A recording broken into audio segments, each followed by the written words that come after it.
Let's get all sorted. I'm James. And I'm Jeff. Today we'll be looking at Lego and race. I really like that new Ferrari. No, James, that's not what we're talking about.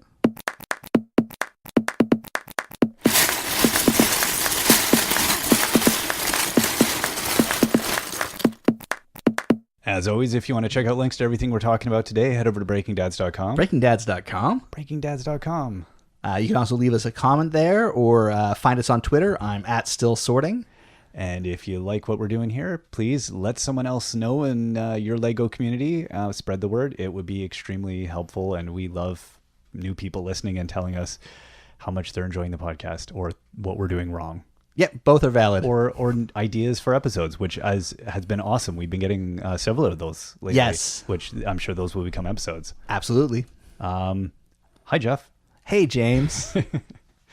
So we're not talking about race cars. Yeah, since we tackled Lego gun control last episode, I thought, hey, let's just keep digging. Let's go into the small issues. That's right. And we're going to look at how Lego has handled the issue of race over the years. Excellent. So as everyone knows, Lego people are yellow, right?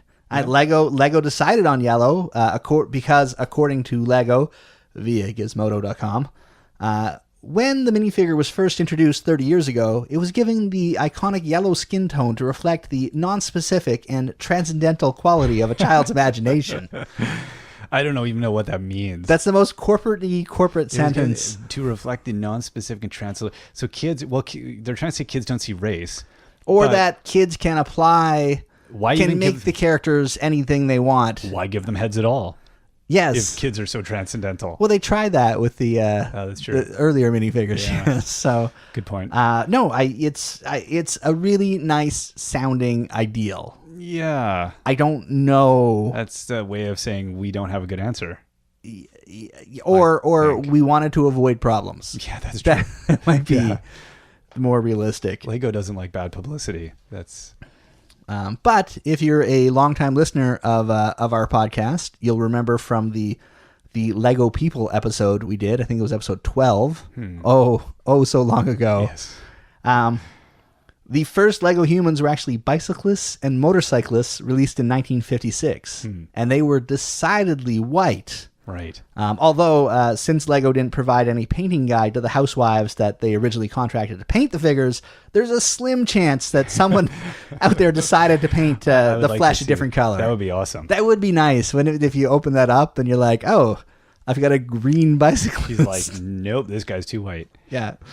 I don't think that was a problem. No. And then as Lego moved away from the exclusively architectural sets of the early Lego system, and they moved into brick-built figures in the mid-'60s after they introduced the tube to the bottom so that things could stick a little better, get that clutch power, Lego had to pick one of the limited range of colors available to use as a skin tone in their brick-built figures. Now, their choices were gray, black, red, yellow, green, blue, and white, like white. Yeah. And Lego designers chose yellow. This way they could still build figures wearing white clothes, which was nice. And I would imagine that was a very conscious, I mean, the fact that they had to make a choice and they had to think out rationally what color to choose of their palette. They must have thought, let's not make them white. Let's be inclusive. Yellow doesn't point to any group. Because one of the earlier brick-built figures I've seen was a man wearing a suit, right? And so it's black on the outside and it's got a white stripe down the middle. I think if you made that a yellow stripe, it doesn't read as suit. Right. Right? So I really feel like the decision was made. Yellow was closer to pink, to fleshy color. Yellow was a nice neutral color that they didn't see the need for in defining the character through the clothes. Because all the brick-built figures, what they're supposed to be based on what you've built around it. Right. It's a human-ish figure, very blocky, bulky human-ish figure, but it's wearing a cowboy hat and a overcoat, or it's wearing a hospital worker's, or it's wearing a clown costume. And I guess, very few Caucasians are actually white. Yes. Outside of, some very, very delicate, redheaded people, perhaps. Right. like translucent white. Yeah. But like very, white is, that it's not a representative really. I mean, people are kind of pinky if you're talking about Caucasians, and then we're closer to pig tone than we are white people than we are to, it's true. Our sheets. That's very telling. Yes.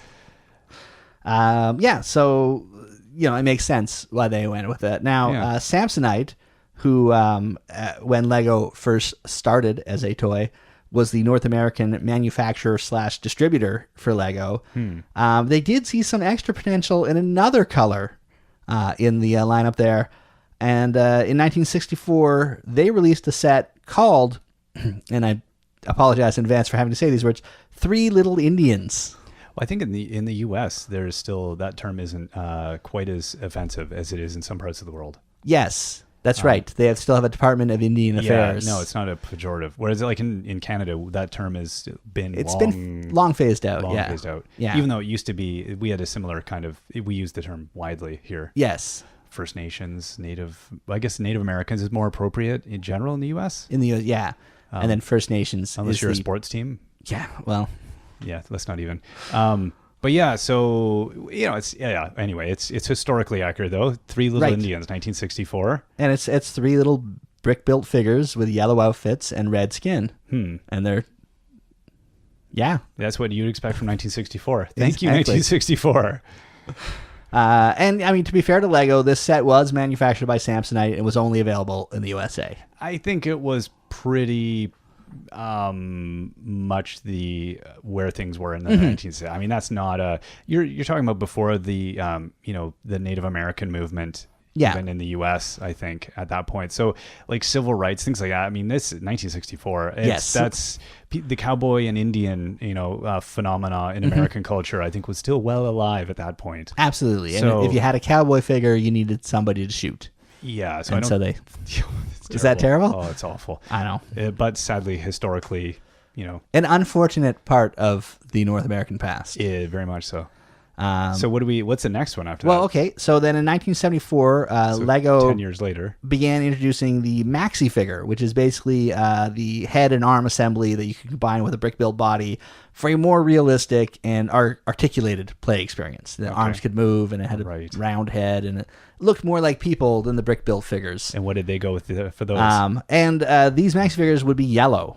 Now, I imagine Lego would say, again, yellow was chosen for the non-specific transcendental quality of a child's imagination. Oh, I love that quote. That's just ridiculous. It's so, if you have a child out there that ever turns to you and says, why are Lego people yellow? Just remember to tell them it's for the non-specific and transcendental quality of their imagination. I want a t-shirt that says, it's like the Lego logo, and it says, Lego, respecting the non-specific and transcendental quality of my imagination. And then just a yellow minifigure head with a smile. Oh, that would be good. Hey, if you make that shirt, please send us one. I would wear that for sure. Again, yellow can represent any race to a child. They just need to switch out their hair and accessories, and the Maxi Figure could be anyone to a child's imagination, right? Absolutely, yeah. Glasses, a toque. So if that's true, oh no, why did Lego designers feel the need to make the Maxi Figures red for the set Red Indians in 1977? Yeah, they were like, it just wouldn't be red if we made it Red Indians yellow. Yeah, I don't know. That's they got to wear yellow outfits, so it'd be weird. At this point, it starts getting a little bit strange. Yeah, because we're 13 years later. Things have changed. The they're a European Danish country. company. Yeah, they're in their own little world. I think the fetishization of native culture a little different. Right, and all the not to give them a total pass, but it's and all the westerns from the 60s would be making their way around the world and influencing people in other cultures. And the world really wasn't that liberal in the 70s, despite the vast attempts at change in the late 60s. My question is, realistically, would children be unable to imagine the Maxi Figures as First Nations if they just put the hair with the feather, the yellow band on they're replete with stereotypes from the previous century. So I think kids' imaginations could have probably made the leap. No, but they decided, hey, let's make this part in another color for this set. Yeah, at this point, it feels weird, but it's hard to call them out too hard on it, I think. I imagine at the time. Yeah. In 1977, you were around then, weren't you? I was a wee one. Yes. I was not. Again, I'd like to point out. Yes.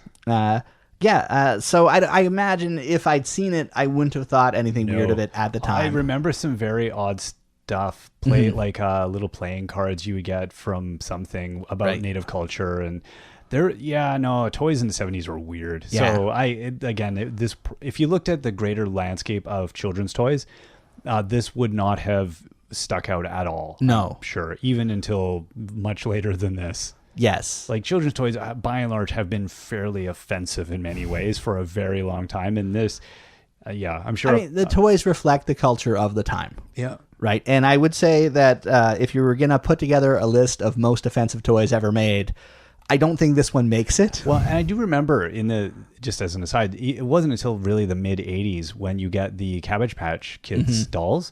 Those were considered pretty radical for their inclusivity and the idea that there's one for everyone, and they really embraced ethnicity. That was a pretty novel idea. So I think that's still fair number of years past. I know, like, it was at 84, 86, something like that. Yeah, I'm going to say 84 to 86 in that range. 83 maybe. So you still got a few years before even that kind of stuff happens, and that still seems kind of like weird. So yes, by the 70s, No, exactly. The 70s were a weird time. Let's just leave it at that. So they didn't do a lot up until for that first, several decades. There wasn't a lot of attempts they made to even include other cultures. Although, again, I think Lego corporately would argue that they'd had always included other cultures. Of course, they're just yellow. Because, again, the minifigure reflects the non-specific and transcendental quality of a child's imagination. That yellow man on a bicycle, he's South Asian. Don't you know? Yes. Can you not see it?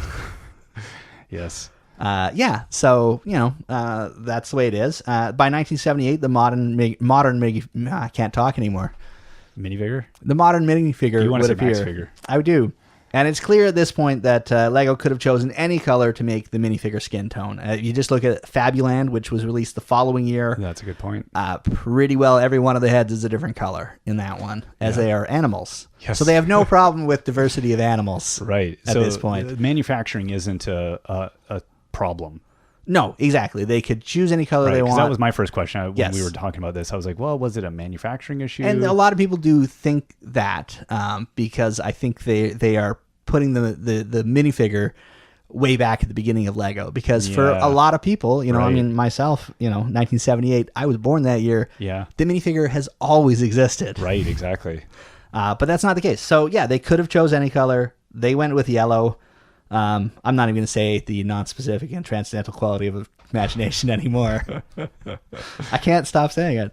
And again, I think they felt, hey, that provides as much diversity as a child wants. Right. They can make it anything, and that's it. So there you go. End of story. Good job, Lego. Right? Yeah. No, it's never the end of this. No. No, things never end in 1978. What happens now? One small thing. Over the years, Lego released some other lines that were outside of the core Lego system of play. Oh, I think we've talked about some of these in the past. Our favorite line ever in the history of everything, Belleville. Something. It's something. Ran from 1994 to 2008, and was definitely marketed just at us. I think so. As young boys. There's a Belleville collector out there just shaking their angry fist at us, but it's horrible. I don't know. It's something. It's a scary thing. Something. So anyway, Belleville had its own figures, and I took a quick look. Of the 210 Belleville figures listed on Bricklink, right, I could only find 33 that were non-white. Right. Which is not a good percentage to begin with.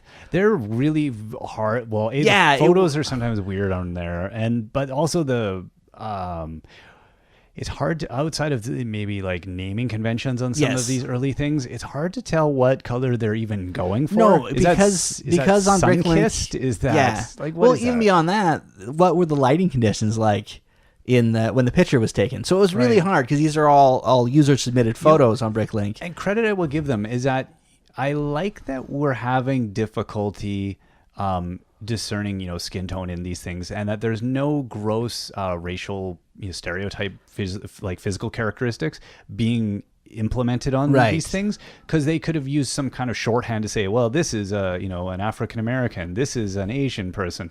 They're not doing that, and so even if it's still vague and weird, it's not really horrible. It would be great if Lego didn't use any shorthand to denote different races. I was going to talk about this later, but we'll bring it up now since we're talking about it. Because in '96 they did the Western line, and what they did, they added the noses for the First Nations. I forgot about that. Yes, noses episode. So they're like, oh, we can use yellow to represent any culture, but we better put some facial features on there so people know that these people are different. Right. Yes, that's true. So that was a bit different. Now back to Belleville and their 33 that I identified as non-white of the 210 figures. The worst part is that 18 of those non-white figures were fairies. Sure. So they were pink or yellow or blue or green or purple or like white. We live in a really multi-ethnic world as long as you're a fairy. As long as you're an imaginary creature.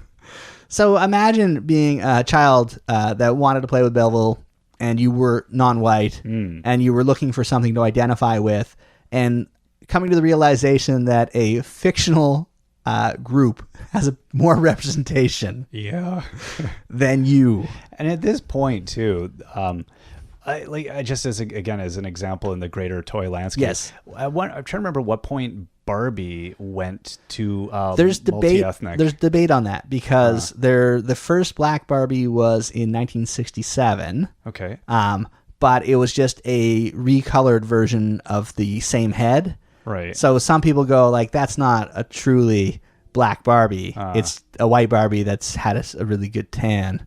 And then in 1980, they released a doll with a different head mold. Okay. That was the first, a lot of people consider the first actually black Barbie. So through the 80s. I think, I said with Cabbage Patch Kids too. I remember in the 80s, race and ethnicity became bigger issues in the toy industry. For sure. So, with the Belleville stuff, guys, it's 94 to 2008. That's not a good track record at all. No. And also because they had a few babies in the line. And if you wanted to play with a baby figure, you better want a white baby because that's all you're getting.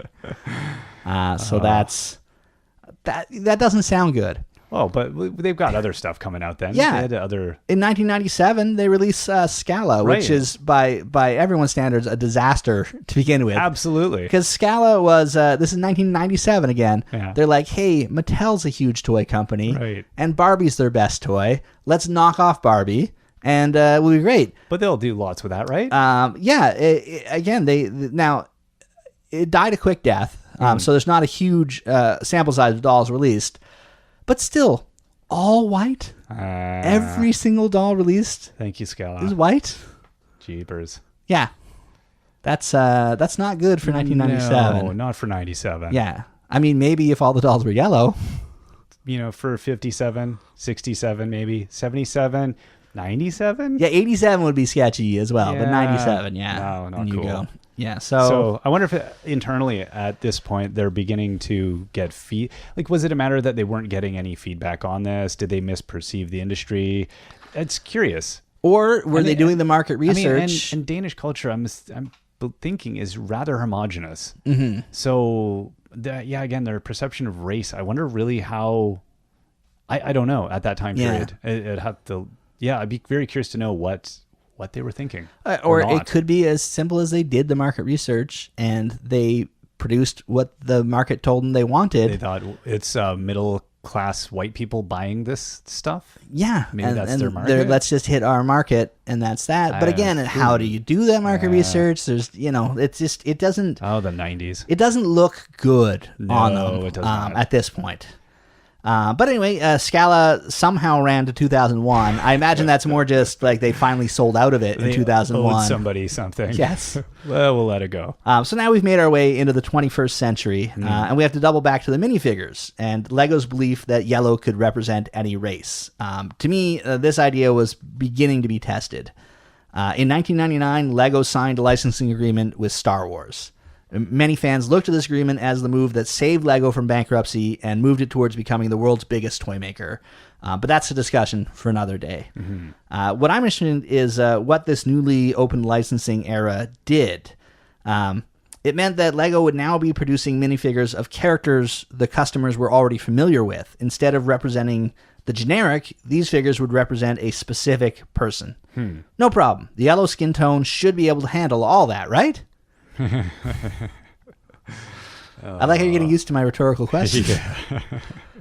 For a while, yellow was just fine. We had yellow skin Anakins and Hans and Leias and Lukes without any issue, and they were followed by yellow skin Dracos and Hermiones and Rons and Harry Potters. How about Chewbacca? Chewbacca was brown. I will give that right off. And I agree. I don't know if yellow was ever intended to represent different species. Did Voldemort? He got some weird color, didn't he? Wasn't he like a brackish? Was he? Anyway. Depends on when it was made. Oh yes. Everyone that looked at these minifigures could instantly tell who they were supposed to be. Right. Yellow skins and all. Gotcha. Right? What do they do now? Then in 2003, Lego began making NBA player minifigures. And suddenly, yellow skin just didn't hold up to the ideal of representing all races. Suddenly throwing the number 3 on a minifigure wearing a Philadelphia 76ers jersey with the name Iverson on the back would not be enough to make us think that this was a minifig of Allen Iverson. Now, I'm imagining here when you represent, when you have when you're representing a character from a movie franchise, you're not representing the actor as a human being. You're representing the character. And so that's malleable. And so representing them with your fictional, inclusive, imaginary, transcendental, utopian yellow face, that's fine. But when you start representing real living people and not like I don't know, because if you look at the Hollywood system, do people think of Han Solo as Han Solo, but they also think of Han Solo as Harrison Ford. But they weren't making a Harrison Ford figurine. They were making a Han Solo figurine. Well, since Harrison Ford played Han Solo and is instantly recognizable as Han Solo. I think they would have, they knew by 2003, had they not addressed race, the blowback would have been so bad. It would have been interesting. And it would have been absurd. I mean, I was just like, that would have been Although ridiculous. Part of me wishes they did it in yellow, just because then Allen Iverson would have been asked about what he thinks about not being black. And then he could sit there going, we're talking about plastic? Plastic. Can you Come imagine? on, plastic. Can you imagine? You have no idea what I'm referencing at all. No, there, I do have That's no so idea. good. No, Somebody at home is laughing, and you have no idea. That's fantastic. No. You in sports. No understanding. We have a bunch of the basketball figurines, and I thought these are real. Like when we first got them, I was like, yeah, that's great. Like that, these are not yellow because it would have made no sense. Even I would have. I was like, that would have been ridiculous if this guy in the Bulls jersey, who I know not to be a Caucasian, was yellow. Like that would have just been weird. I agree. It would have looked weird. Could they have made it work? Probably not. But was it NBA licensing? Like no, I don't think it was a license. I think pressure. Because there is a lot of yellow minifigures in the NBA theme.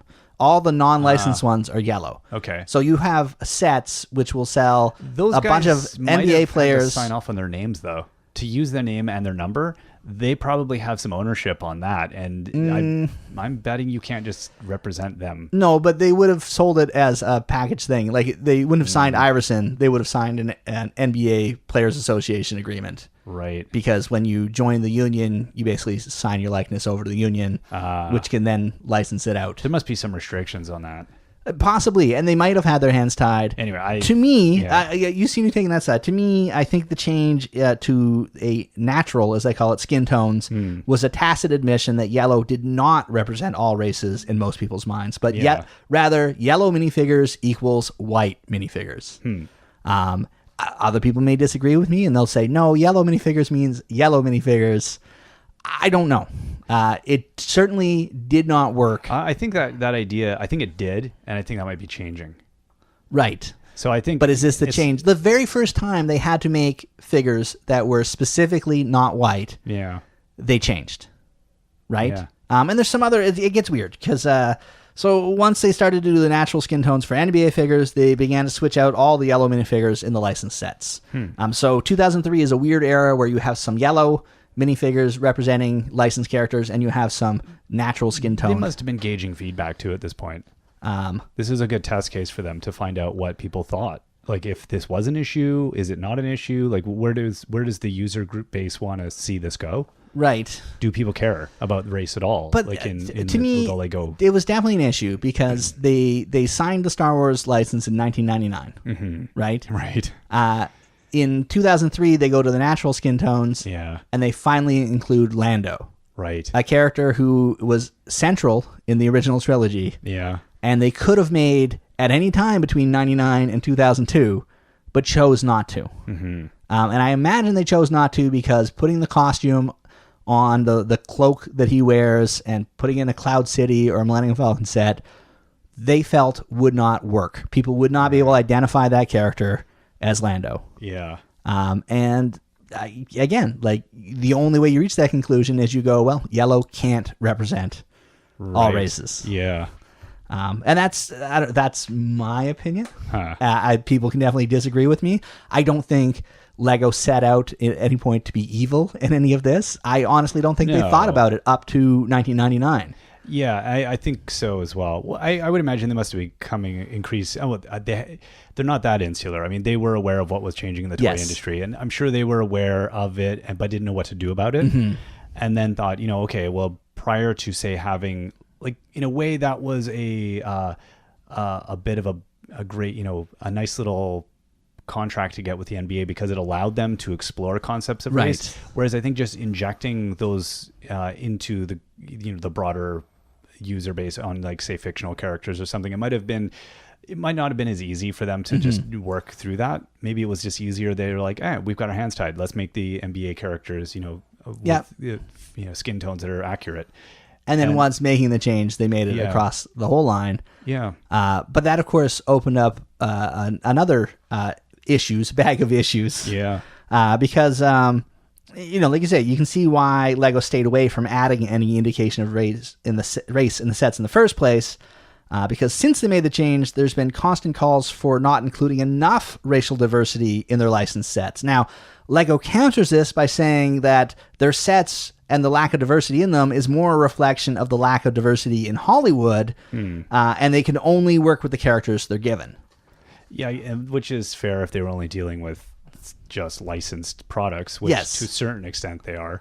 But then, you look at the newer stuff like Elves or the Friends. They're trying to for sure change things up definitely. A little, I would say that they've learned some lessons after many years of walking that tightrope of dealing with race in a children's toy. Lego seems to have learned a thing or two. After their previous two girls' lines offering very little in the way of racial diversity, Lego was not going to make the same mistake again with Lego Friends. Right. And the numbers really bear it out. The Lego Friends came out in 2012. At this point, there are 139 mini dolls, as they call the minifigures in the Friends line, listed on Bricklink. And of those, 29 are non-white. So we're up over 20%. So it's getting there. Which is, a much better. And that's just in the Friends line. As you said, Lego Elves, they definitely seem to have a lot of diversity in that as well, which is nice to not see just white elves. In those lines, none of them are yellow. So they have to be accurate on they got to be conscious of race as well, which is interesting because they can't use anything as an out. It's like, no, they're clearly Caucasians. Yes. I think my daughter loved it. That was one of the things she was drawn to with both of them was seeing all the diversity. Like, she was like, oh, hey, that girl looks Indian. Yes. As in, like, South Asian Indian, and was excited by Which that. is a big deal for your family. Yeah. So that's cool to see that they've not just dealt with North American, straight up black and white race issues, but have gone global, have gone ethnic. And part of that is a reflection of Lego becoming a global brand in general. Yeah.